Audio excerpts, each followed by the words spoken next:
Ever wondered what made the Spartans the most feared warriors of ancient Greece? Forget the movies for a second. We're diving into the real story of the people who turned war into an art form and society into a military machine. This is the story of Sparta, ancient Greece's ultimate nemesis. Our journey begins in the Peloponnese region of southern Greece, where a group known as the Dorian Greeks founded a city-state unlike any other. Right from the start, Sparta's government was weirdly unique. It had not one but two kings ruling at the same time. This dual monarchy, combined with a council of elders called the Gerousia, created a stable but strict oligarchy. Power was in the hands of a select few. Spartan society was rigidly divided into three classes. At the very top were the Spartiates, the true citizens, the elite warriors who dedicated their entire lives to the state.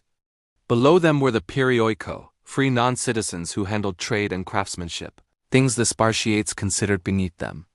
And at the bottom, forming the backbone of the entire Spartan economy, were the Helots. This was a vast population of enslaved people, tied to the land and forced to farm it for their Spartan masters.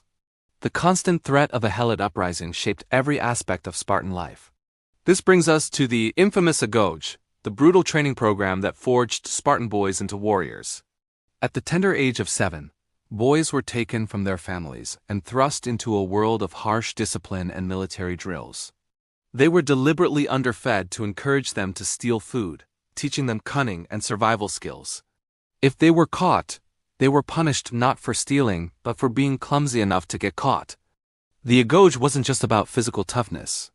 It was about instilling absolute obedience, unwavering endurance, and a fierce loyalty to Sparta above all else, even family.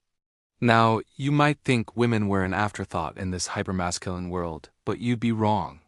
Spartan women enjoyed rights and freedoms unheard of in other Greek city-states like Athens. While the men were off training or at war, women managed the estates and households. They received a formal education and, just like the boys, underwent physical training. Why? Because the state believed strong mothers produced strong children, and strong children meant strong future warriors. They were famous for their directness and sharp wit. The legendary phrase, "come back with your shield," or on it perfectly captures their expectation of bravery from their sons and husbands. This intense societal focus culminated in one thing: the Spartan military system. The Spartan warrior, or hoplite, was a walking tank. Clad in bronze armor, carrying a large round shield called an aspis and a long spear, they were the heart of the phalanx formation. The phalanx was a wall of shields and spears, a terrifying unit that moved as one. What made the Spartan phalanx so deadly wasn't just their equipment. It was their unparalleled discipline, their unity, and their absolute refusal to retreat. This reputation made them the most feared land army in all of Greece.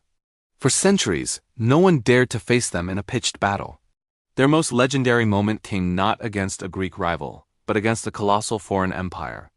In 480 BC, the Persian king Xerxes launched a massive invasion of Greece.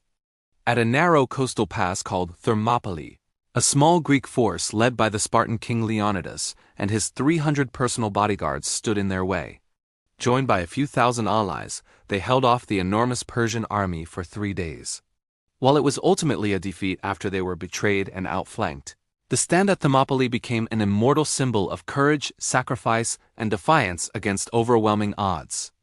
It was a moral victory that inspired the rest of Greece to unite and eventually push the Persians back. But Sparta's greatest challenge came from within Greece itself. The rivalry between Sparta and Athens was a clash of titans, a collision of two completely different worlds. Sparta was a conservative, land-based, oligarchic military state. Athens was a progressive, naval-based, democratic powerhouse of culture and philosophy. Their ideological differences and competition for dominance festered for decades, finally erupting into the devastating Peloponnesian War in 431 BC. This wasn't a short, decisive conflict. It was a brutal 27-year-long war that dragged all of Greece into its vortex. Athens dominated the sea with its powerful navy, while Sparta was unbeatable on land. It became a war of attrition. Athens would raid the Spartan coastline, and Sparta would march into Athenian territory year after year, burning crops. The turning point came when Sparta, in a stunning twist of irony, secured funding from their old enemy, Persia, to build a navy. With this new fleet, they were able to challenge Athens at sea, and in 404 BC, after a long and grueling siege, Athens finally surrendered. Sparta had won. They were now the undisputed masters of Greece. But victory proved to be a poisoned chalice.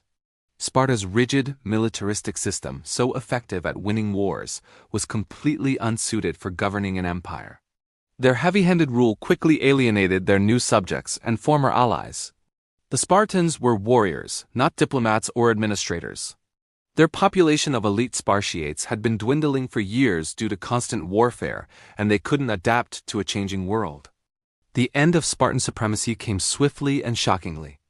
In 371 BC, at the Battle of Leuctra, the unthinkable happened. The army of Thebes, led by a brilliant general named Epaminondas, crushed the Spartan phalanx. He used innovative tactics, stacking his flank to an unheard-of depth to smash through the Spartan line. The myth of Spartan invincibility was shattered in a single afternoon. This defeat, combined with the loss of their Helot population who were freed by the Thebans, sent Sparta into a rapid decline from which it would never recover. So what is the legacy of Sparta? It's a complex one. They are forever admired for their discipline, their incredible courage, and their willingness to sacrifice everything for the state. They represent the ideal of the selfless warrior. At the same time, they are criticized for their extreme harshness, their suppression of individuality, and their almost total lack of contributions to art, philosophy, or literature compared to Athens. Sparta remains one of history's most compelling case studies. A society that perfected the art of war, but, in doing so, sacrificed the very things that make a culture rich and enduring. They were a brilliant, terrifying, and ultimately tragic power. Thanks so much for watching. If you found this journey into ancient Sparta fascinating, please hit that like button and subscribe for more deep dives into history. Let me know in the comments which ancient civilization we should explore next.